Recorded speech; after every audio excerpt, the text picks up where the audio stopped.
আমার শায়েখ আরিফ বিল্লাহ হাকিমুন নফস আল্লামা মুফতি মুশতাকুন নবী কাসিমি গুনে গুনে বলে, এই কয়টা দিন হুজুরে প্রত্যেক দিনের বয়ানে গুনে গুনে বলে যে মোমেন গুনতে থাকো, মোমেন গুনতে থাকো, গুনতে থাকো। আজকে 5টা দিন চলে গেছে ফেব্রুয়ারির, তাইলে 28 দিনে এই মাস, তাহলে আর আছে 23 দিন। 1 মার্চ যদি রমজান হয় অথবা 2 মার্চ, তাহলে আর 23 থেকে 24 দিন সামনে আছে রমজানের শুভ দিন। আর বাকি কাউন্ট ডাউন করেন। ও খেলার সময় আসলে বিভিন্ন পত্রিকাওয়ালারা এটা লেখে এক কোনা দিয়ে, আর 22 দিন বাকি, পরের দিন লেখে আর 21 দিন বাকি, আর 20 দিন বাকি, কাউন্ট ডাউন, অর্থাৎ আর গুনে। তো এবার গুনতে থাকেন, আর মাত্র 23 দিন, আর মাত্র 22 দিন, আর মাত্র 21 দিন। এভাবে মোমেনের এখন গুনা উচিত। যাই মাওলা, কাছে চলে আসছি মাওলা, কাছে চলে এসেছি। ওই দেখা যায় মাহে রমজান, রমজানের গ্রান শোনা যায়। আল্লাহ এত কাছে আইনা বঞ্চিত কইরেন না, বঞ্চিত কইরেন না, তীরে আইনা তরি ডুবাইয়েন না মাওলা। আর কয়টা দিন হায়াত ভিক্ষা দেন। মুমিনের শ্রেষ্ঠতম সিজন, ইমানদারের শ্রেষ্ঠতম মৌসুম, আখিরাতের শ্রেষ্ঠ মৌসুম মাহে রমজান। মাহে রমজান আল্লাহ যেন বলে, বান্দা আমি না 11 মাস তোমারে বলছি গুনাহ ছেড়ে দাও, গুনাহ ছেড়ে দাও, গুনাহ ছেড়ে দাও, জান্নাত কামাই করো। ঠিক আছে বান্দা, পারলা না, শয়তানের ধোকায়, নফসের ধোকায় 11 মাস গুনায় ভরপুর করে ফেললা। ঠিক আছে বান্দা, আমি আরেকটা সুযোগ দিতে চাই। 11 মাস কমাইয়া আমি 1 মাসে নিয়ে আসলাম। একটা মাস বান্দা, ইয়া আইয়ুহাল্লাযীনা আমানু, হে ঈমানদারগণ, কুতিবা আলাইকুমুস সিয়ামু কামা কুতিবা আলাল্লাযীনা মিন ক্বাবলিকুম, পূর্ববর্তী সমস্ত ঈমানদার বান্দাদের মতো তোমাদের উপরেও আমি আল্লাহ একটা মাসের রমজানের রোজা ফরজ করে দিলাম। আল্লাহ বলে, বান্দা 11 মাস লাগাইয়া আমি তোমারে যেই মুত্তাকি বানাইতাম সেটা এবার ওয়াদা দিলাম, যাও 11 মাস বাদ দিলাম, 1 মাসেই লাআল্লাকুম তাত্তাকুন তোমারে মুত্তাকি বানায়া দেব। 1 মাসে জান্নাতি, 1 মাসে। কয় দিনে জান্নাতি? 1 মাসে। যে মুত্তাকি সে জান্নাতি, যে মুত্তাকি সে জান্নাতি, যে মুত্তাকি সে জান্নাতি। এজন্য মাহে রমজান আমাদের সামনে। ইয়া আইয়ুহাল্লাযীনা আমানু বলে আল্লাহ ডাক দিছে কোরআনুল কারীমের 2য় পারায়, 2য় সূরা, সূরায়ে বাকারার 183 নম্বর আয়াত থেকে 187 নম্বর আয়াত। এই 5টি আয়াত মাহে রমজানের উপরে মৌলিক বক্তব্য, যা বলা দরকার আল্লাহ তাআলা কোরআনে এখানেই বলছেন। এই 5 আয়াত 183, 84, 85, 86, 87। এজন্য আমার একটা আবদার, আপনারা প্রত্যেকের সুযোগ হলে আপনারা এই 5টি আয়াত সূরায়ে বাকারার 183 থেকে 187 পর্যন্ত এই 5টি আয়াত আপনারা সংক্ষিপ্ত ব্যাখ্যা তাফসীর পড়ে নেবেন। ইনশাআল্লাহ দেখেন মাহে রমজানের উপরে মৌলিক জ্ঞান আপনার অর্জন হয়ে যাবে ইনশাআল্লাহ। এই 5 আয়াতের মধ্যে তাফসীরে মাআরিফুল কোরআন অনেকের কাছে আছে, আপনারা সেখান থেকে পড়েন। তাফসীরে তাওজিহুল কোরআন আল্লামা তাকি উসমানী দামাত বারাকাতুহুমের রচিত সংক্ষিপ্ত তাফসীর আপনি পড়ে দেখেন, ইনশাআল্লাহ আপনি প্রয়োজনীয় দিক নির্দেশনা পাবেন। মনে রাখবেন, রমজানের রোজা ফরজ না সুন্নত? তো রমজানের রোজার মাসআলা জানাও ফরজ। যেই আমল হুকুম যা, ওই আমলের মাসআলা জানারও হুকুম তা। কথা বুঝেন নাই? তাহলে রমজানের রোজা আমাদের উপরে ফরজ। অতএব রমজানের রোজা সম্পর্কিত প্রয়োজনীয় মাসআলা জেনে নেওয়া আপনাদের উপরে ফরজ, আপনাদের উপরে জিম্মাদারি। এজন্য দয়া করে মাহে রমজানকে সামনে নিয়ে নিজের পরিবর্তনের একটা সিদ্ধান্ত নেন। আল্লাহ এখানে বলছেন, হে ঈমানদার, ইয়া আইয়ুহাল্লাযীনা আমানু, মুমিন আমি তোমারে ডাক দিলাম, তুমি আমার রোজাটা পালন করো, আমার রমজানটা কদর করো, 1টা মাস গুনাহ থেকে বাঁচো, 1টা মাস আমার বন্দিগিতে লেগে থাকো। আল্লাহ তাআলা ওয়াদা দিছে, লাআল্লাকুম তাত্তাকুন, 1 মাসেই আমি তোমারে মুত্তাকি বানিয়ে দেব। কয় মাসে? আবার বলেন কয় মাসে? উদাহরণ বলি, অর্থাৎ আমি এটা বুঝছি এতটুকু যে আল্লাহ তাআলা বলতেছে, হে ঈমানদারগণ, আমি তোমার ঈমান নিলাম। তার মানে রমজানের চাঁদ উঠলে আল্লাহ ডেকে বলে, হে ঈমানদারগণ, তোমার ঈমানের পাসপোর্টটা আমি নিলাম। নিলাম, এবার তোমারে আমি ওয়াদা দিলাম, তুমি 30টা দিন অথবা আমি চাইলে 29 দিন, 31 লাগবে না, এই 30 দিনের মধ্যে তুমি আমার গুনাহ ছেড়ে দিবা, আমার আদেশ পালন করবা। আমি আল্লাহ ওয়াদা দিলাম 30 দিন অথবা 29 দিনের মাথায়, 31 দিন লাগবে না, ঈদের চাঁদ উঠাইয়া তোমার ঈমানের পাসপোর্টে তাকওয়ার ভিসা লাগাইয়া দেবো আমি। 1 মাসে ভিসা পাসপোর্ট ক্লিয়ার, ঈদের দিন ফ্লাইট। ফ্লাইট কোন দিন? জান্নাতের ফ্লাইট, জান্নাতের ফ্লাইট ঈদের দিন। উইদ্দাত লিল মুত্তাকিন, আল্লাহ বলছেন জান্নাত বানানোই হয়েছে মুত্তাকিদের জন্য। এজন্য গুনেন গুনেন গুনেন। আর মাত্র 23 দিন, যেটা আমি বলছি আলহামদুলিল্লাহ বদরের যুদ্ধের ঘটনার মধ্যে আছে। বদরের যুদ্ধের দিন নবী সাল্লাল্লাহু আলাইহি ওয়াসাল্লাম সাহাবায়ে কেরামকে যখন যুদ্ধের ময়দানে দাঁড় করাইছেন, 313 জন সাহাবীকে, তো যুদ্ধের ময়দানে আগের দিনে নিয়ম ছিল যে যুদ্ধের বাহিনী মোট 5টা হইতো, মানে প্রত্যেক দলের গ্রুপ হইতো 5টা। যুদ্ধে এই সম্মুখ যুদ্ধ, যে মুখোমুখি তীর তলোয়ার তরবারি ঘোড়ার যেই যুদ্ধ ছিল, সেই যুদ্ধে 5টা ভাগে ভাগ করতে হইতো যুদ্ধের সেনাবাহিনীকে। একটা হলো, এটাকে বলে মুকদ্দমাতুল জাইশ, অর্থাৎ অগ্রবর্তী বাহিনী, যারা যুদ্ধের মূল ময়দানে আগেই পৌঁছে যাবে। এরপরে মাঝখানে হইল, যুদ্ধ অবস্থায় হইল 4টা বাহিনী। একটা হলো ডান পাশের বাহিনী মাইমানাতুল জাইশ, আরেকটা হলো মাইসারাতুল জাইশ বাম পার্শ্ব বাহিনী, আরেকটা হলো কালবুল জাইশ মধ্যবর্তী বাহিনী, এখানে সেনাপতি থাকতো। আর আরেকটা হলো সাকা, অর্থাৎ একদম পিছনের বাহিনী, যারা রিজার্ভ ফোর্স থাকতো। এবারে সৈন্য কম হোক বেশ হোক, এটাই নিয়ম ছিল যে এই 5 ভাগে ভাগ করতে হইতো। তো আল্লাহ নবী সাল্লাল্লাহু আলাইহি ওয়াসাল্লাম কাফেলাকে এই 5 ভাগে ভাগ করে সবকিছু ঠিকঠাক করে যখন যুদ্ধ শুরু করবে ঘোষণা দিয়েছেন, তখন নবী সাল্লাল্লাহু আলাইহি ওয়াসাল্লাম সাহাবীদেরকে একটা কথা বলছেন, যে এই আয়াতটা পড়ছেন নবীজি, ওয়াসারিউ ইলা মাগফিরাতিম মির রাব্বিকুম ওয়া জান্নাতিন আরদুহাস সামাওয়াতু ওয়াল আরদ উইদ্দাত লিল মুত্তাকিন। আল্লাহ তাআলা বলেন, আল্লাহর ক্ষমা এবং আল্লাহর জান্নাত, যেটা আসমান জমিন প্রশস্ত, সেটা অর্জনের জন্য দৌড় দাও, আগে বাড়ো ছোট। তো আল্লাহ নবী এই আয়াত পড়ে সাহাবীদের দিকে তাকিয়ে বললেন, আগে বাড়ো, জান দাও, জান্নাত নাও। আগে বাড়ো, জান দাও, জান্নাত। তো এইটা বলতেই এক সাহাবী, উনি ক্ষুধার্ত ছিলেন প্রচন্ড। তো উনি ঠিক ওই সময় 4টা খেজুর হাতে নিছেন, খেজুরটা খাবে আর কি, ক্ষুধার্ত মানুষ। তো এই ঘোষণাটা শুই না, মাত্র ক্ষুধার্তর কারণে খাইতে নিছিলেন। আর এই সময় নবীজি এই ঘোষণাটা দিয়েছেন। সাথে সাথে উনি আল্লাহ নবী সাল্লাল্লাহু আলাইহি সাল্লামকে জিজ্ঞেস করছি, ইয়া রাসূলুল্লাহ, কি বললেন, এখন জান দিলে জান্নাতে যাব? আল্লাহর নবী বলেন, আল্লাহর কসম জান্নাতে যাইব। আমি ওয়াদা দিলাম, কসম করলাম, এখন জান দিলে এখনই জান্নাতে। তখন উনি, এই সাহাবী তখন বললেন, ইয়া রাসূলুল্লাহ, তাহলে 4টা খেজুর খাইতে যেটুকু সময় দেরি হবে জান্নাতে যাইতে, এটুকু দেরি কেন করব? এখন জান দেব, এখন জান্নাতে যাব। এই জন্য 4টা খেজুর আরেকজনের হাতে দিয়ে যুদ্ধের ময়দানে ঝাঁপাইয়া পড়ছেন, শহীদ হয়ে জান্নাতি হয়ে গেছে। এই ছিল সাহাবায়ে কেরামের কলিজার মধ্যে ফিকির ছিল এটা। জান্নাতে যাওয়ার জন্য 4টা খেজুর খাওয়ার সময় দেরি করব কেন? দেরি করব কেন?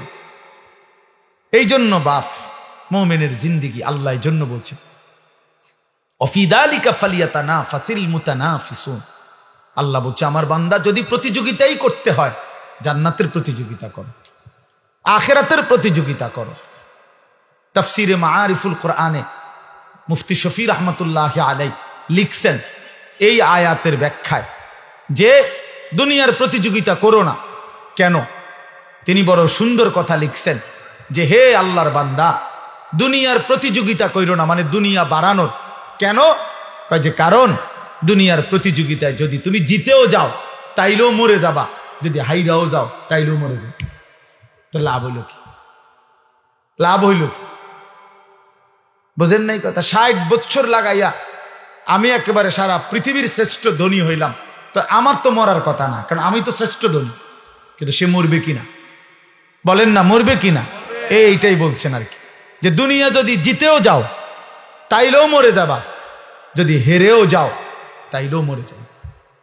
কোরআন শরীফে আছে আল্লাহ তাআলা বলছে যত লোককে আমি আল্লাহ জাহান্নামে ফেলবো, মানে যত লোক জাহান্নামী হবে সমস্ত লোকের পরিচয় একত্রে উলাইকা হুমুল গাফিলুন।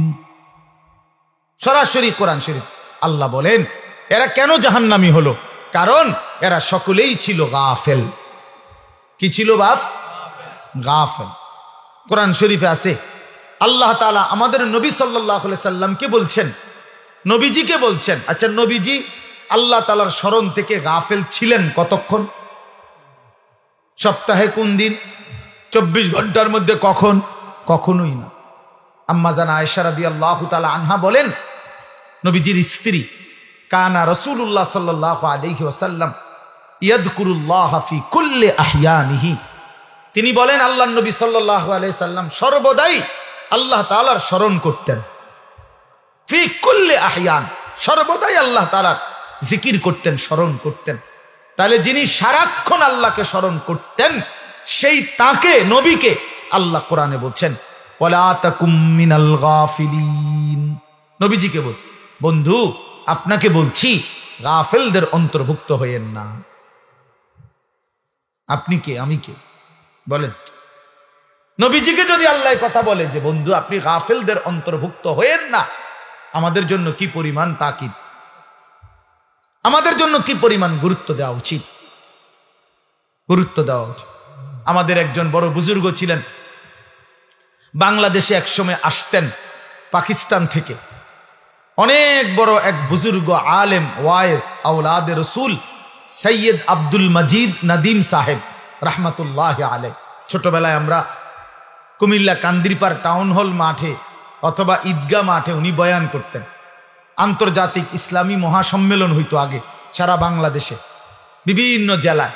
উনি 1 মাস 1.5 মাস সফর করতেন বাংলাদেশে। আমরা যখন ছাত্র ছিলাম তখন ওনার বয়ান শুনতাম, এত সুন্দর বয়ান করতেন। আল্লাহর কোরআন যখন পড়তেন মনে হইতো যেন আসমান থেকে নাজিল হইতেছে। তো বলতেছিলাম এই উনি পাকিস্তানের এই হজরত এখন ইন্তেকাল করছেন, আরো অনেক দিন হয়েছে। ওনার ছেলে এখন বড় ওয়াইজ। এই কিছুদিন আগেও বাংলাদেশে উনি হজরত মাওলানা ফয়সাল নদীম উনি বয়ান করে গেছেন বাংলাদেশের, প্রায় 15-20 দিন ছিলেন, এই কয়েকদিন আগে গেল। তো উনি সবসময় তসবি পড়তেন, হাতে তসবি রাখে পড়তেন। তো উনি একদিন বয়ানের মধ্যে বলছেন ইউরোপে কোনো এক দেশে উনি বয়ানে গেছেন। তো ওইখানকার এক মুসলিম যুবক ওনাকে জিজ্ঞাসা করছে যে হজরত আপনি যে হাতে তসবি ব্যবহার করেন এটা কি? তখন উনি বলছেন যে এটা মুদাক্কেরা, এটা আমাকে স্মরণ করিয়ে দেয়। তো কি স্মরণ করিয়ে দেয়? আমাকে একটু পর পর এটা হাতে থাকলে আমার আল্লাহর জিকিরের কথা স্মরণ করায় দেয়, হাতে লাগলে আমার এটা তখন মনে পড়ে, তো আমি কিছুক্ষণ আবার আল্লাহকে ডাকি, জিকির করি, এই জন্য এটা আমার স্মরণ করায় দেয়। তখন ওই যুবক, কথাটা খেয়াল করে, ওই যুবক তখন ওনাকে বলছে আচ্ছা হজরত নবী সাল্লাল্লাহু আলাইহি ওয়াসাল্লাম তিনি এই তসবি মানে এই দানাওয়ালা এগুলো এটা ব্যবহার করতেন, এটা ব্যবহার কর। অর্থাৎ উনি বলেন যে সে আমার কাছে এটাই জানতে চাচ্ছিল যে নবীজি এটা ব্যবহার করছেন কিনা, আপনি যে ব্যবহার করেন। তখন উনি বলেন, আমি তাকে বললাম হ্যাঁ যুবক তোমার প্রশ্ন তো ঠিক আছে, নবীজি এটা ব্যবহার করতেন কিনা, কিন্তু আগে তুমি কি এটা জানো যে নবী সাল্লাল্লাহু আলাইহি সাল্লাম আল্লাহকে ভুলতেন কিনা? বুঝেন নাই কথা? নবী সাল্লাল্লাহু আলাইহি সাল্লাম আল্লাহকে ভুলতেন কিনা? তিনি তো আল্লাহকে কখনোই ভুলতেন না। তা আমি তো প্রথমেই বলছি এইটা তো ওই ব্যক্তির জন্য যে ভুলে যায় তার মাওলাকে, এটা মনে করায় দেয়। আল্লাহর নবী এটা কেন ব্যবহার করবেন? তিনি তো 24 ঘন্টাই আল্লাহকে স্মরণ করতেন। ওনারে আবার মনে করাই দিবে কি? ও দরকার কি? তো এই জন্য বললাম বাপ, ওয়ালা তাকুম মিনাল গাফিলিন, গাফেল না হওয়া, গাফেল না। মুমিন গাফেল হয় না, মুসলমান গাফেল হয় না। মুসলমান গাফেল হয় না, এক ধ্যানে থাকে, এক ফিকিরে থাকে, আখিরাতের গন্তব্যের দিকে তাকিয়ে থাকে। আল্লাহর নবী সাল্লাল্লাহু আলাইহি ওয়াসাল্লাম হাদিসের মধ্যে আছে, সাহাবায়ে কেরাম নবীজির চেহারার স্বাভাবিক অবস্থার বর্ণনা দিতেন, যে নবীজির চেহারা মুবারকের দিকে তাকাইলে স্বাভাবিকভাবে কি মনে হইতো, কি মনে হইতো? তো সাহাবীরা বলতেন, নবীজি সাল্লাল্লাহু আলাইহি সাল্লামের চেহারা মুবারকের দিকে তাকাইলে 24 ঘন্টা মনে হতো মুতাওয়াসিলাল আহজান দাইমাল ফিকর, তিনি সর্বদাই চিন্তা করতেছেন এবং কোনো না কোনো ফিকির করছেন, কোনো না কোনো। আর কাকে বলা যায়, আর কিভাবে বলা যায়, আর কেমনে বলা যায়, আর কার কাছে যাওয়া যায়, কেমনে আল্লাহর দ্বীনের কথা বলা যায়, কিভাবে এক এক আমাদের বিশ্ব ইস্তেমার দ্বিতীয় দিনের বাদ বা গ্রিব বয়ানে হযরত মাওলানা আহমদ লাট সাহেব দামাত বারাকাতুহুম, জগৎ বিখ্যাত এই মহা বুজুর্গ, মহান মনীষী, উনি ওনার বয়ানের মধ্যে বলতেছিলেন, আমি ময়দানে বসেই শুনতেছিলাম, হযরত বলছেন রাসূলুল্লাহ সাল্লাল্লাহু আলাইহি সাল্লামের 24 ঘন্টা ফিকির ছিল এক এক আল্লাহর বান্দা কিভাবে জাহান্নাম থেকে বাঁচে। সাহাবায়ে কেরামের মৃত্যু পর্যন্ত ফিকির ছিল যে আল্লাহ পাকের এক এক বান্দা কেমনে জাহান্নাম থেকে বাঁচে, জাহান্নাম থেকে বাঁচে, জাহান্নাম থেকে বাঁচে। তো নবী সাল্লাল্লাহু আলাইহি সাল্লামের চেহারা মুবারকের দিকে তাকাইলেই এটা মনে হইতো যে তিনি ফিকির করতেছেন, ফিকির করতেছেন। দুয়ারে দুয়ারে হাঁটতেন, দাঁড়ে দাঁড়ে, কখনো বাজারে, কখনো হাটে, কখনো মাঠে, কখনো একজনের কাছে, কখনো 10 জনের কাছে, কখনো রাতে, কখনো দিনে, কখনো উপরে, কখনো নিচে, কবি আরশ पर कभी फरश पर, कभी उनके दर, कभी दर बदर, गमे आशिकी तेरा शुक्रिया, मैं कहां कहां से गुजर गया। কই থেকে কই ছুটতেন, দুয়ার থেকে দুয়ারে ছুটতেন। আল্লাহর নবী সাল্লাল্লাহু আলাইহি সাল্লাম এক ফিকিরে থাকতেন যে এক এক আল্লাহর বান্দা জাহান্নাম থেকে বাঁচে। হাদিসের মধ্যে আছে, আল্লাহর নবী সাল্লাল্লাহু আলাইহি সাল্লাম বলতেন, উম্মত আমার, আমি তোমাদের জন্য আমার পেরেশানিটা কেমন, ওয়া আনা আখিযুন বিহুজাজিকুম। নবীজি উদাহরণ দিয়ে বুঝাইছেন, কোন মানুষকে যদি কেউ হাত দিয়ে ধরে তাহলে সে মনে করেন ছুটে গেল, কাঁধে হাত দিয়ে ফিরাইতে চাইছে, সে কাঁধের থেকে হাত নামায় দিল। কিন্তু কেউ যদি কাউকে সর্বোচ্চ মহব্বত করে তারে ফিরাইবার জন্য, বাঁচাইবার জন্য কোমরে জড়াইয়া ধরে, কোমর মানে কোমরের মধ্যে যদি আমজা দিয়া শক্ত করে ধরে, এই লোকটা ছুটবে কেমনে? কথা বোঝেন নাই? এই লোকটা ছুটবে কেমনে? আল্লাহর নবী বলেন, আল্লাহর কসম উম্মত, আমি চাই তোমার এক এক উম্মতকে কোমরে জড়াইয়া ধরে ধরে জাহান্নামের আগুন থেকে বাঁচাই। কোমরে জড়ায়, কোমরে জড়ায় ধরা। এই জন্য দোস্ত, মুমিন গাফিল হয় না, মুমিন গাফিল হয় না। যার সামনে আখিরাত সে গাফিল হবে কেন? যার সামনে কবর সে গাফিল হবে কেন? যার সামনে হাসরের ময়দান সে গাফিল হবে কেমন? আল্লাহ তাআলা কুরআনুল কারীমে বলছেন, ফাকাইফা তাত্তাকুনা ইন কাফারতুম ইয়াওমান ইয়াজআলুল বিলদানা শিবা। আল্লাহ বলেন, বান্দা, এই আমার বান্দা, দিন রাত তুমি যে নাফরমানি করছো, তুমি যে আমার নাফরমানি করছো বান্দা, আরে বান্দা তুমি বাঁচবা কেমনে সেই হাসরের দিন, যেই দিনের একদিনের পেরেশানি, দুঃখ, যন্ত্রণা, আযাব, কষ্টে ইয়াজআলুল বিলদানা শিবা, কোলের বাচ্চা বুড়া হয়ে যাবে, বুড়া হয়ে যাবে একদিন। সূরা মুজাম্মিলের আয়াত। আমার জীবনে আমি কোরআনের সবচেয়ে বেশি ভয় পাই এই আয়াত। আমার মাদ্রাসায় প্রত্যেক দিন জোহরের পরে এই সূরা পড়ে, এটা একটা আমল আমাদের। এই আয়াত এটা পড়লেই আমার শরীরটা কাঁপ দিয়া ওঠে। ফাকাইফা তাত্তাকুনা ইন কাফারতুম ইয়াওমান ইয়াজআলুল বিলদানা শিবা। আল্লাহ বলেন, নাফরমানি করছো কেমনে বান্দা? 365 দিন, 1 বছর কোনদিন ফজরের নামাজ পড়লা না, কেমনে পারলা বান্দা? কেমনে সহ্য করলাম মোমেন, একটা দিনও কোনোদিন ফজরের নামাজ পড়লা না। মুসলমান এত নির্মম হয় কিভাবে? ইমানদার এমন জালেম কেমনে হয় বান্দা? কিভাবে সম্ভব? 365 দিন কোনদিন একটা বারও ফজরের সেজদা দিলা না। ফাকাইফা তাত্তাকুনা ইন কাফারতুম, কেমনে বাঁচবা বান্দা কেমনে?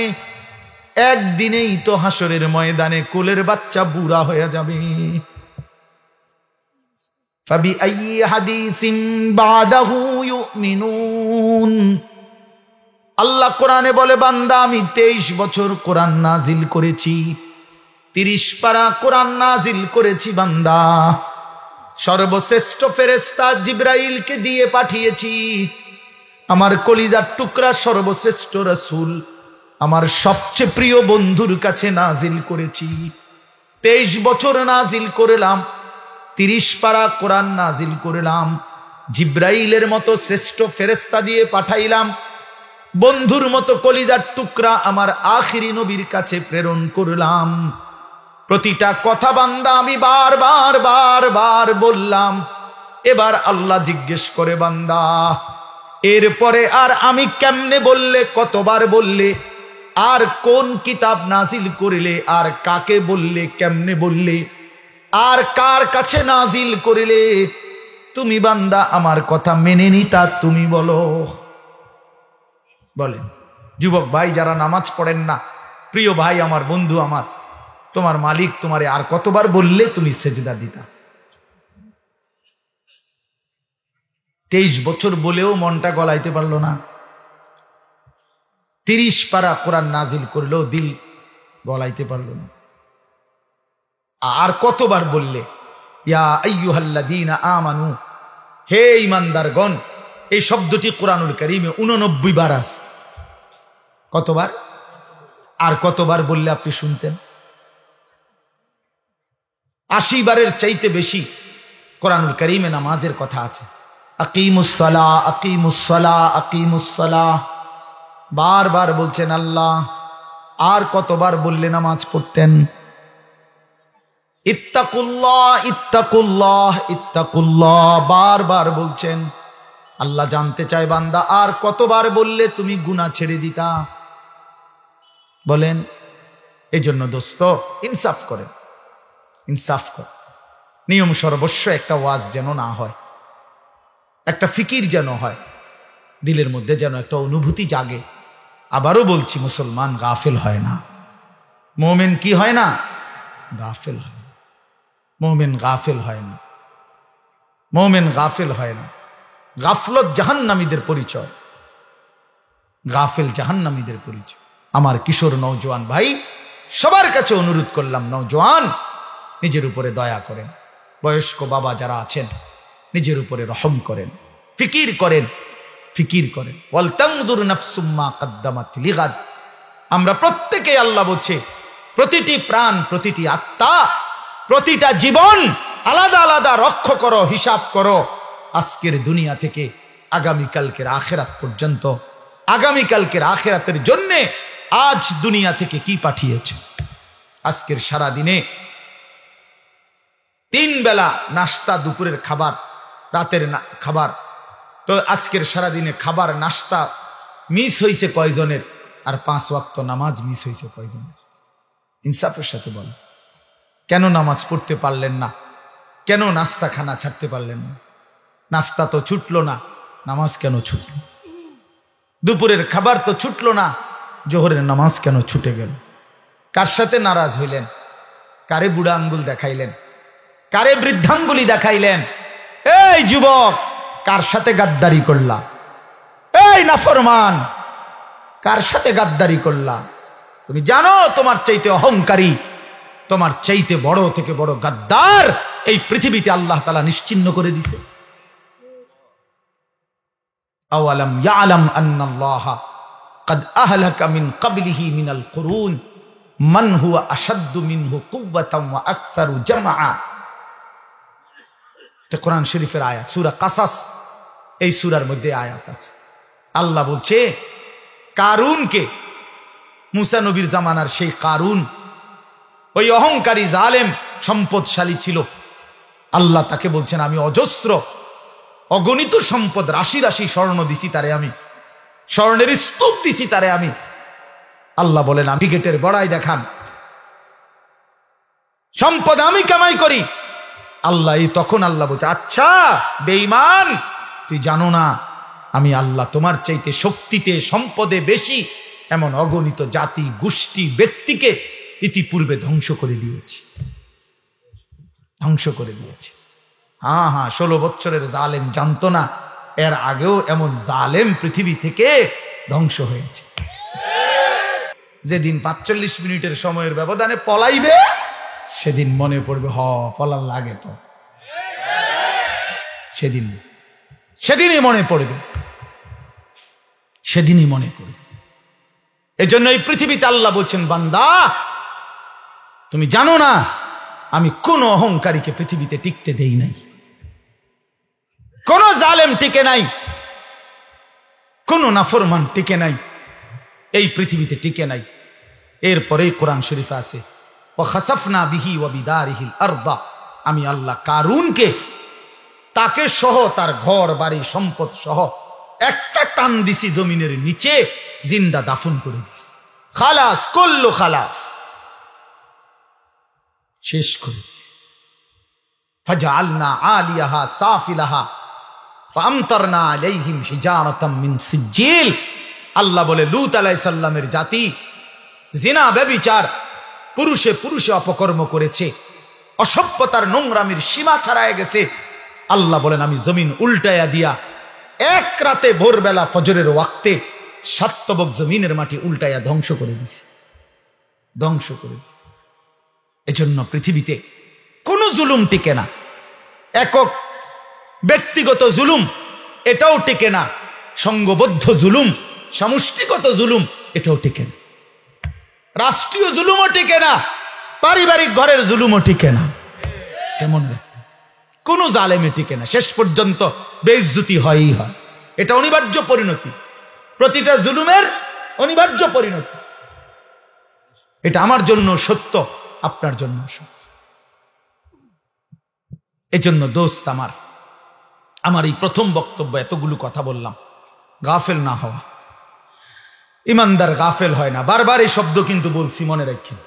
কি হয় না? মোমেন বলেন, বাবা বলেন, মোমেন গাফেল হয়। কেন ভুলে গেলেন আল্লাহকে? একটা অটো চালাইতে চালাইতে নামাজের সময় নাই কেন? একটা সিএনজি চালাইতে চালাইতে নামাজের টাইম নাই। কয় টাকা বেতনের চাকরি করেন জানি না আমরা? যারা চাকরি করেন কয় টাকা বেতন? 30,000, 60,000, 90,000 টাকা, 1 লাখ টাকা মাসে ইনকাম। এক মাসে নামিয়া 30 দিনে 1 লাখ টাকা কি খুব বেশি কোনো টাকা নাকি? 30 দিনে 30,000 টাকা কি খুব বেশি টাকা নাকি? মাত্র 30,000 টাকার জন্য আল্লাহকে ছেড়ে দিলেন। একটা ওয়াক্ত নামাজ পড়লেন না, এই একটা বাড়ি করে, একটা বিল্ডিং কইরা, 2টা প্রাইভেট কার চালাইয়া, আস্তাগফিরুল্লাহ, এত অল্প দামে আল্লাহকে প্রত্যাখ্যান করলেন। কি দুনিয়া ভোগ করলাম আমরা বলেন? অতিরিক্ত কি দুনিয়া ভোগ করে আল্লাহকে ভুলে গেলাম। ইয়া আইয়ুহাল ইনসান মা গাররাকা বিরাব্বিকাল কারীম। আল্লাহ বলেন, হে মানুষ, আমার মতো দয়ালু মেহেরবান মালিককে ছেড়ে দেওয়ার জন্য কে তোমাকে ধোঁকা দিল? কাকে পেয়ে বন্ধু আমার মতো পরম বন্ধু বাদ দিয়ে দিলাম? মা গাররাকা বিরাব্বিকাল কারীম। এমন মেহেরবান মাওলা কেমনে ছেড়ে দিলা বান্দা? কোন মা যদি বলে 6 মাস যদি কোনো সন্তান কোন মায়ের খবর না নেয়, একটা ফোন করে না, কোনোদিন জিজ্ঞাসাও করে না, 6 মাসের ব্যবধানে কোনো মা যদি বলে সন্তানকে, বাপ আমি তোর সেই মা যে তোরে 9 মাস গর্ভে ধারণ করেছি, আমি তোর সেই মা যে তোরে 2 বছর বুকের দুধ খাওয়াইছি। সন্তান আমার 6 মাস এমন গর্ভধারিণী মাকে কেমনে ভুলে গেলি? সেই সন্তান পাথর দিল হলেও তো দিল নরম হয়ে যাবে। তো মহান আল্লাহ পাক বলে, রব্বুল আলামিন বলে, বান্দা গত একটা বছর আমি আল্লাহই তো তোরে খাদ্য দিলাম, খাবার দিলাম, পানীয় দিলাম, আসমান জমিন গোটা কায়নাত দিয়ে তোকে আমি আল্লাহ লালন পালন করলাম। বিনিময়ে একটা বছর কোনো দিন আমি বুঝি ফজরের একটা সেজদাও পেলাম না। কেমনে পারলি বান্দা, আমার মতো মালিককে ভুলে যেতে পারলা কেমনে? কি জবাব হবে?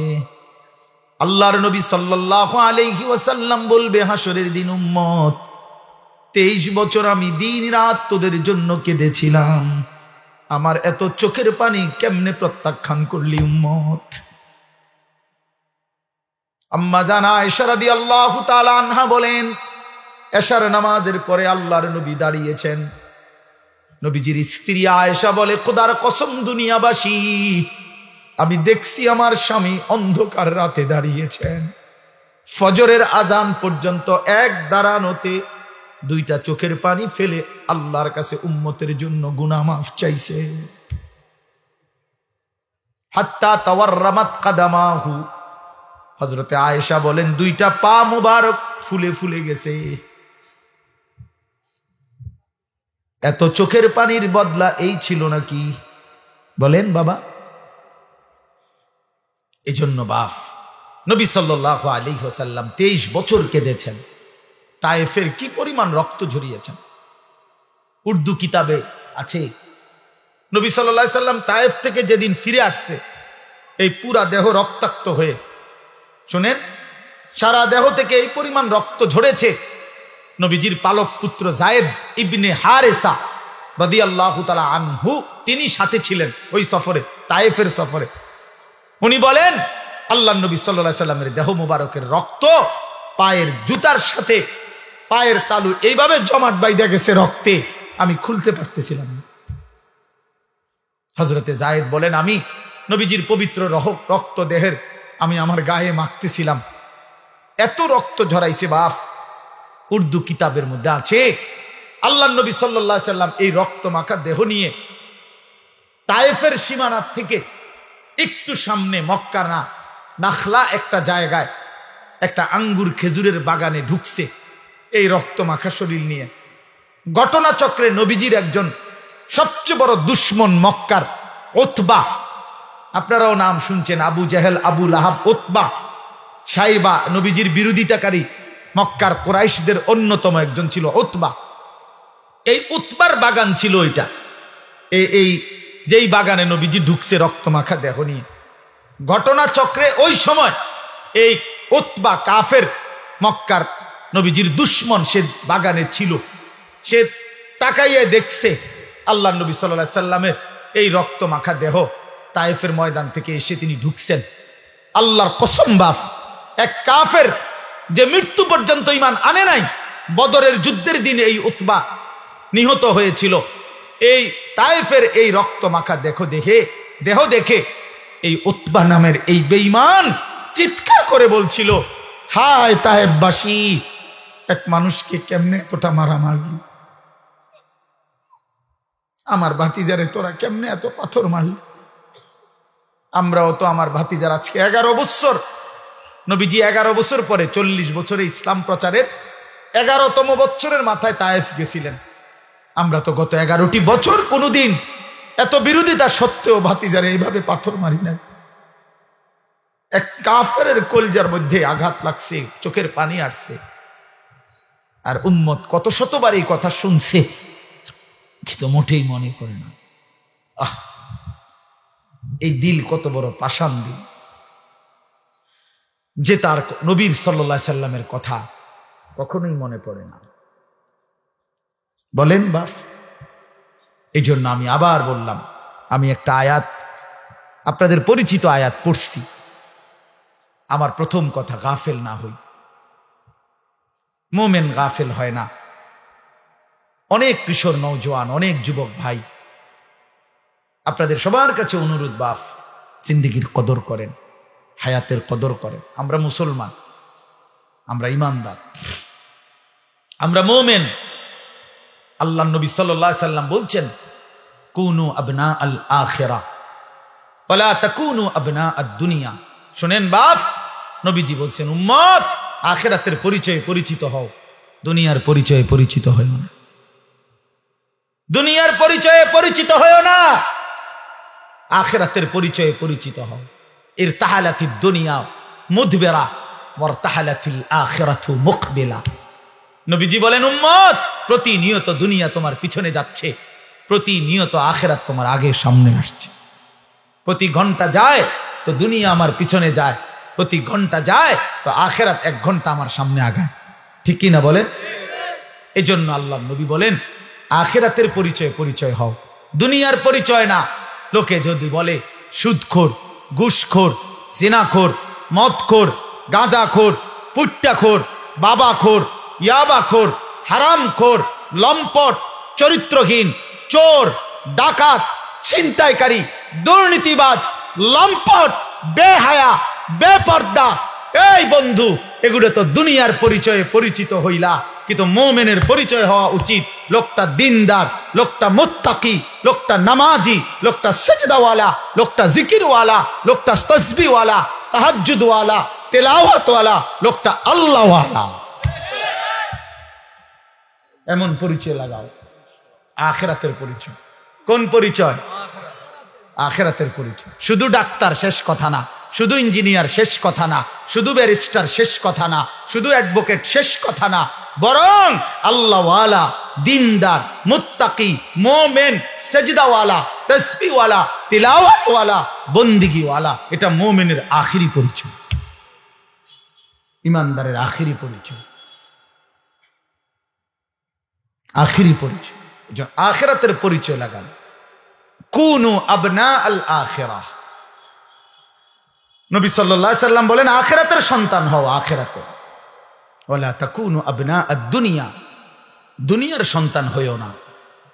অনেক নওজোয়ান, আমি জানি চারদিকে আপনারা পড়ালেখার করা মানুষ, সব নওজোয়ান ভাই পড়ালেখা করো, মাশাআল্লাহ, পড়ো ভাইয়া, কোনো মানা নাই। জেনারেলের একবারে ভালো ইউনিভার্সিটিতে পড়েন, কোনো সমস্যা নাই। একেবারে হিমালয় পর্বত সমান যেন আপনার ডিগ্রি হয়, যোগ্যতা হয়, আমি দোয়া করি, কোনো সমস্যা নেই। কিন্তু আল্লাহকে বললেন কেন? এই মুসলমানের বাচ্চা, কোরআন শরীফ পড়তে পারেন না কেন? হ্যাঁ, সেজদা দিতে জানেন না কেন? কি শিখলেন, কি বুঝলেন, কারে চিনলেন? বলেন, বাংলা বই রিজিক দেয় না, আসমানওয়ালা রব রিজিক দেয়। পদার্থ জীব বিজ্ঞান রিজিক দেয় না, আসমানওয়ালা মালিক রিজিক দেয়। হ্যাঁ, ডাক্তার ইঞ্জিনিয়ার রিজিক দেয় না, আসমানওয়ালা রব রিজিক দেয়। ওয়াফিস সামাই রিজকুকুম ওয়া মা তুআদুন। আল্লাহ বলে, বান্দা আসমানে রিজিক কোথায়? ওয়াফিস সামাই রিজকুকুম ওয়া মা তুআদুন। আল্লাহ বলে, তোমাদের রিজিক আসমানে, আসমানে, আসমানে, আসমানে। দুনিয়ায় যা কিছু ওয়াদা দেওয়া হয়েছে সব কিছুর ফয়সালা আসমানে। কোথায়? আমাদের দাওয়াত ও তাবলীগের এক বিশ্ববিখ্যাত মুরব্বী ছিলেন হযরত মাওলানা ওমর পালনপুরি রহমাতুল্লাহ আলাইহি। উনি বলতেন যে, ভাই, মসজিদের পানির টাঙ্কি, মনে করেন 500 লিটার একটা পানির টাঙ্কি, এটা দিয়া 5টা ট্যাপ লাগাইছে অজু করবার জন্য। এখন মুসল্লি বাইরে গেছে, এই জন্য কমিটি 5টা ট্যাপের লগে আরো 5টা ট্যাপ লাগাইছে। এখন ট্যাপ হয়েছে 10টা। এখন প্রশ্ন হইল, ওই 5টা ট্যাপ দিয়া পানি পড়লে, পানি যখন শেষ হইতো, তখন 500 লিটার টাঙ্কির কতটুকু পানি শেষ হইতো? বলেন না, মানে 5টা ট্যাপ দিয়া যদি পানি পড়া শেষ হয় তো কয় লিটার পানি শেষ হয়েছে? আচ্ছা, এখন যখন ট্যাপ লাগাইছে আরো 5টা, এখন তো হয়েছে 10টা ট্যাপ। এখন 10 ট্যাপ দিয়া পানি পইরা শেষ হয়েছে, এখন পানি শেষ হয়েছে কয় লিটার? ধরো মিয়া, আরো না 5টা ট্যাপ বাড়লো। কথা বলেন না কেন? হ্যাঁ, বুঝছেন কি না বলেন না কেন? এখানে ট্যাপ বাড়লে কোনো লাভ নাই, পানির টাঙ্কি তো কয় লিটার? তাইলে বাড়াইতে হইলে কোনটা বাড়াইতে হইব? টাঙ্কি 1000 লিটার করতে হবে। উনি এই কথাটা বলতেন যে, বান্দা, বোঝা উচিত আমাদের, হে আল্লাহর বান্দা, তুমি তোমার হাজারো ধান্দা বাড়াইয়া লাভ নাই, আসমানওয়ালার ফয়সালা যেটা ওইটাই কার্যকর হবে, ওইটাই কার্যকর হবে।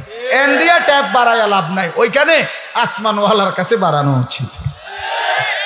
ওয়াফিস সামাই রিজকুকুম, রিজিক তো আসমানে, ফয়সালা তো আসমানে, ফয়সালা তো আসমানে। ওমা মিন দাব্বাতিন ফিল আরদ ইল্লা আলাল্লাহি রিজকুহা, আল্লাহ তাআলা বলছেন রিজিকের ফয়সালা আমার হাতে। আল্লাহ তাআলা বলছেন রিজিকের ওয়া ইন মিন শাইইন ইল্লা ইনদানা খাযাইনুহু, আল্লাহ বলেন সব কিছু বান্দা ঘাবড়াইও না, আমার কাছে ভান্ডারে ভান্ডারে আছে, অগণিত অগণিত। তবে একটা দারুণ কথা শুনেন, আল্লাহ এই জন্য বলছে তবে ওমা নুনাজ্জিলুহু ইল্লা বিকাদারিম মালুম, আমি কিন্তু দুনিয়াতে পাঠাই নাজিল করি পরিমাণ মতো। আমার কাছে আছে অগণিত, কিন্তু আমি দুনিয়াতে দেই পরিমাণ মতো। দুনিয়াতে দেই কি মতো? আপনি যদি টেনশন করেন আরে আমি থাকতে মরে গেলে আমার জিফুত সংসারের কি অবস্থা হবে, এখন আল্লাহ যদি কয় যাচ্ছা, যেমন আমি আনিসুর রহমান, আমার ছেলে মেয়ে 4 জন আর আমার বউ 1 জন, তো কয়জন হইল? 6 জন। 6 জন। আমি আমার বিবি 2 জন আর আমার বাচ্চা কাচ্চা 4 জন, তো কয়জন হইল? এখন আল্লাহ যদি বলে আনিস তুমি যেহেতু টেনশন করতে আসো, তুমি মরিয়া গেলে তোমার জিফুতের কি অবস্থা জানি হইব, এক কাজ করো, তুমি এবং তোমার জিফুত মিলাইয়া মোট হায়াত মনে করেন 200 বছর, তো 200 বছরের আলুগুলা দিয়া, বুঝলেন না কথাটা? যেহেতু একটা প্যারেশানিত পড়ে গেছো, তো 200 বছর যা ফ্যামিলির আলু লাগবে, আলুডি নিগা নিয়ে দিয়া নাই, মানে আলুডি থুইব কই? আনোয়ার ভাই কয় না কনা কনা আলু এগুলো রাখবে কই? কথা বুঝছেন না আপনার? আপনি এগুলো থুইবেন কই? পেঁয়াজ রাখবেন কই? তো আপনার ফ্যামিলির আগামী 90 বছরের আলু, চাল, ডাল, তেল, সাবান দিয়া লাগ, আপনি এটি রাখবেন কই? আর এটি যে ফাঁসা ধরবো 3 দিনের মাথায়। সুবহানাল্লাহ। এজন্য আল্লাহ বলে আরে বান্দা আমার কাছে আছে তো অগণিত, কিন্তু ওয়ামা নুনাজ্জিলুহু ইল্লা বিকাদারিম মালুম, আমি তো নাজিল করি পরিমাণ মতো, পরিমাণ মতো, পরিমাণ। সুবহানাল্লাহ। আজিমুশ শান কথা মালিকের, এই এক কথা বুঝলেই তো যথেষ্ট। কেন আমি অস্থিরতা করব? আমার আগে যারা পৃথিবীতে গেছে তারাও তো রিজিক পাইছে, তো আমার পরে যারা পৃথিবীতে থাকবে তারাও তো রিজিক পাবে। কথা বলে তো আমনে মইরা গেলে আমনের জিফুত চলবে কেমনে? আমনের বাপ মরছে আর আমনে চলছেন যেমনে এমনে। আমার কথা কয় না, বুঝেন নাই কথা? আপনি যে বললেন আমনে মরে গেলে আমনের জিফুত চলবো কেমন, তো আমনের বাপ মরছে আর আমনে চলছেন কেমনে? তো এমনি চলবো, এরাও এভাবে চলবে। এই জন্য দয়া করে নাফরমানির ওই রাস্তা পছন্দ না করা, হারামের ওই রাস্তার ইজ্জত নাই, গুনাহের মধ্যে তৃপ্তি নাই, অবৈধ উপার্জনের মধ্যে সম্মান নাই। কোন সুদখোরকে কেউ পছন্দ করে না, ইজ্জত করে না, কোন ঘুষখোরকে কেউ সম্মান দেয় না, কোন লম্পট চরিত্রহীন জুয়ারি মদখোরকে কেউ ইজ্জত দেয় না, কেউ ইজ্জত দেয় না। বেটা আমি চ্যালেঞ্জ করলাম, কোন সুদখোরকে কেউ নেককার বলে না, কোন চরিত্রহীন লম্পটকে কেউ উত্তম বলে না। লোকটা তো দুর্নীতিবাজ, লোকটা তো হারামখোর, লোকটা তো চরিত্রহীন। মানুষে দেখলে কইব উনি বাইজিদ বুঝতাম, বাবা মানুষে বেউকুব, মানুষে চিড়া খায় আর আমনে ভাত খান। মানুষে বুঝে না, চিটার বাটফার মানুষ চিনে না। হ্যাঁ, আমনে হুদা ভাত খান আর আমরা চিড়া খাই বইয়া বইয়া। অতএব নাফরমান নাফরমান হিসাবেই পরিচিত হয়, ইমানদার ইমানদার হিসাবেই পরিচিত হয়। হ্যাঁ হ্যাঁ, এজন্য দোস্ত আরবি একটা প্রবাদ আছে, আমরা ছাত্র জীবনে পড়ছি, ওয়াফিকা উয়ুবুন ওয়ালিন্নাসি আয়ুনুন। আরবিতে বলে তোমারও দোষ আছে, মানুষেরও চোখ আছে। বুঝেন নাই? তোমারও কি আছে, মানুষেরও কি আছে। ওয়াফিকা উয়ুবুন, তোমারও আয়েব আছে ভরা, ওয়ালিন্নাসি আয়ুনুন, মানুষেরও চোখ আছে।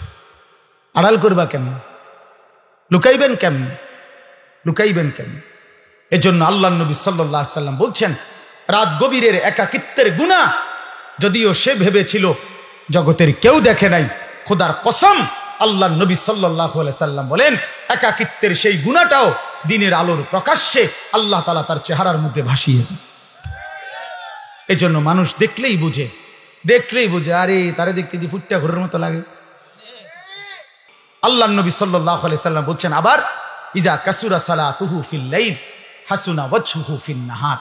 রাতের অন্ধকারে যার নামাজের সেজদা বাড়ে, আল্লাহর নবী সাল্লাল্লাহু আলাইহি সাল্লাম বলেন দিনের আলোতে তার চেহারার সৌন্দর্য উজ্জ্বলতাও বাড়ে।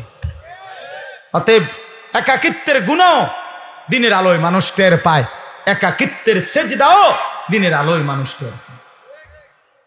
মানুষ ঠিকই বুঝে। এই জন্য আমরা প্রিয় ভাই, আমরা মুসলমান, আমরা মুমিন, আমরা গাফিল হলে চলবে না। আমাদের জিন্দিগি আখিরাত, আমাদের জিন্দিগি আখিরাত। বলেন আমাদের জিন্দিগি কি? আমাদের প্রস্তুতি আখিরাত, আমাদের রাত আখিরাতের জন্য, আমাদের দিন আখিরাতের জন্য, আমাদের হাসি আখিরাতের জন্য, আমাদের কান্না আখিরাতের জন্য, আমাদের 24 ঘন্টার জিন্দিগি আখিরাতের জন্য, আখিরাতের জন্য। অনেক শিক্ষিত মানুষ আছেন, আপনারা অনেক সময় আমগরে বলেন বিদ্রুপ করে যে হুজুররা, মোল্লা মৌলবীরা আর কিছু জানে না, কেবল আসমানের উপরের কথা আর মাটির তলের কথা বলে। আমিও বলি ভাই, এর দূরে যদি আল্লাহ আমার জন্য কবুল করে যথেষ্ট। আপনি আরো কইয়েন, কোনো অসুবিধা নেই।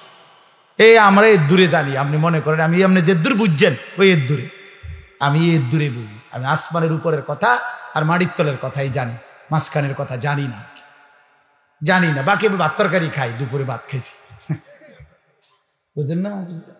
খানা অসুবিধা হয়েছেন, আপনি যে বেশি বুঝা বেশি ভাত খাইয়ে লাইছেন এমন। আপনি কোনো বালতি দিয়ে ভাত খান না, প্লেট দিয়ে। আমরাও প্লেট দিয়ে ভাত খাই। আপনি আহামরি কি দুনিয়া ভোগ করছেন? কি দুনিয়া ভোগ করছেন? কোন নাফরমান দুনিয়া বেশি কি ভোগ করছে যেটা ইমানদার ভোগ করে না? কথা বলেন না কেন? কোন নাফরমান কোনান দিয়ে আগায় গেছে, আমরা পিছায় গেছি। এখন বাজে 11টা 28। আজকে যারা আমরা 5 ওয়াক্ত নামাজ পড়ছি, আমগো এখন 11টা 28 বাজে। আজকে যারা সেজদা দেয় নাই, ওই নাফরমানদের এখন কয়টা বাজে? তো হেইতে কয়টা কোনায় আগাইলো? সে কি আগায় গেছে বেটা? বলেন, পরিচয় দেন, ইনসাফ করে বলেন। আজ ইমানদারের যদি এখন বুধবার হয় সেজদাওয়ালার, তো নাফরমানের কি এখন শনিবার? তো তাইলে তুমি কি আগাইলা? আল্লাহকে নারাজ করে কি আগাইলেন? আল্লাহকে নারাজ করে কি আগাইলেন? আখিরাত ভুলে কি আগাইলেন? কি খাইলেন এক মুসলমান বাবা? বলেন, খুব বেশি দুনিয়া উপার্জন করে কি খাইলেন? বাজারে আছে কিতা? প্রত্যেকটা দিন বাজারের মধ্যে গেলে নির্ধারিত কয়েকটা তরকারি ছাড়া আর কিচ্ছু নাই, আর কিচ্ছু নাই। ফুলকপি, ফাতা কপি, হ্যাঁ ফুলকপি আর ফাতা কপি, ফাতা সিম, সইমের দানা, ফাঙ্গাস, তেলাপিয়া, ফার্মের মুরকা, কক মুরকা, শাক, শাক খায়, ভেজিটেবল খায়। আর ইংরেজি মারেন কীর্তেন শাকে না, ইংরেজি কইলে কি আর একটা আলগা কিছু হয়ে যায় না? সারে ভেজিটেবল খায়, সারে ভেজিটেবল খান, সারে শাক খায়, মূলার শাক, পুঁই শাক, পালং শাক, কলমির শাক। তাহলে আহামরি দুনিয়া কি ভোগ করি আমরা? এটুকুর জন্য আখিরাত ছেড়ে দিলাম। ইনসাফ এটা বাপ। আল্লাহ আমাদেরকে বুঝ দান করে, আল্লাহ আমাদেরকে বিবেক দান করে। আমাদের পরিবর্তনের, আমাদের জিন্দিগি গঠনের একটা বড় সুযোগ আমাদের সামনে মাহে রমজান। বলেন আলহামদুলিল্লাহ।